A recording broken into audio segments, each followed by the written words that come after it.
Alam mo ba na nalalaman ni Facebook ang binibisita nating apps kahit naka-offline tayo? Ibig sabihin, alam din niya kung ano ang ginagawa natin sa isang apps. Katulad na lang ang pagbibisita natin sa isang online shopping apps, ay alam niya ang hinahanap nating produkto. Kaya kung mapapansin niyo kapag nag-search kayo sa isang online shopping apps, halimbawa na lang damit, kapag nag-Facebook kayo, ay lalabas yung ads na damit. May paraan naman para hindi malaman ni Facebook ang binibisita natin na apps. Ibig sabihin, kailangan nating i-turn off. Kung gusto mo malaman kung paano i-turn off, panoorin mo ang video na to. Pero bago ang lahat, kung gusto mo ganitong video, ay huwag mo kalimutang i-follow para updated ka sa mga bago kong video. Pag-subscribe na rin sa aking YouTube channel, Brian Sides. Una, punta tayo ng Facebook apps. Ayan, kung nasa Facebook na tayo, dito sa may upper right side, yung matatong linya, pindutin lang to.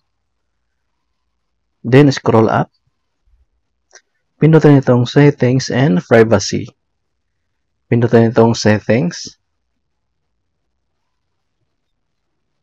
Then, scroll up.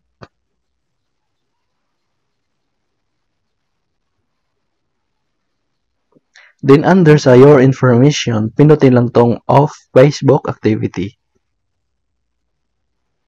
Then, review your off Facebook activity in Account Center, pindutin lang tong Continue.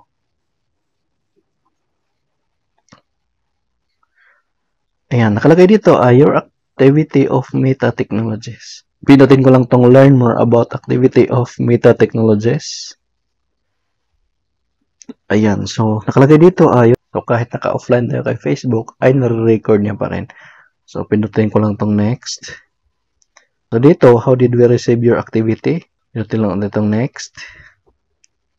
So, nakalagay dito, if you haven't allowed ads based on data from partners, then this activity is currently being used to show ads. So, ito yung sinasabi ko na once na naka-turn on to, kunwari nagsa-search ka sa shopping site ng sapatos. Then, pagbalik mo sa Facebook, ay bigla ka na lang magtataka bakit may ads na lumalabas na about sa sapatos. So, kasi nga, nalalaman ni Facebook kung anong sinesearch natin sa ibang apps. Balik lang tayo sa pinakauna. Then, dito sa baba, makikita mo ang disconnect specific activity. So, pinutin lang to. Ayan, then, kailangan i-enter yung password. Then, pagkatapos ma-enter yung password, pinutin lang tong continue. Ayan, disconnect specific activity. Ito yung binibisita ko na disconnect para na hindi na malalaman ni Facebook ay itap lang natin tong circle katabi ng application. Halimbawa itong TikTok. Ayan, Shopee, Screen, Unitalk, Bank. Ayan. Then pagkatapos, pinutin lang tong continue.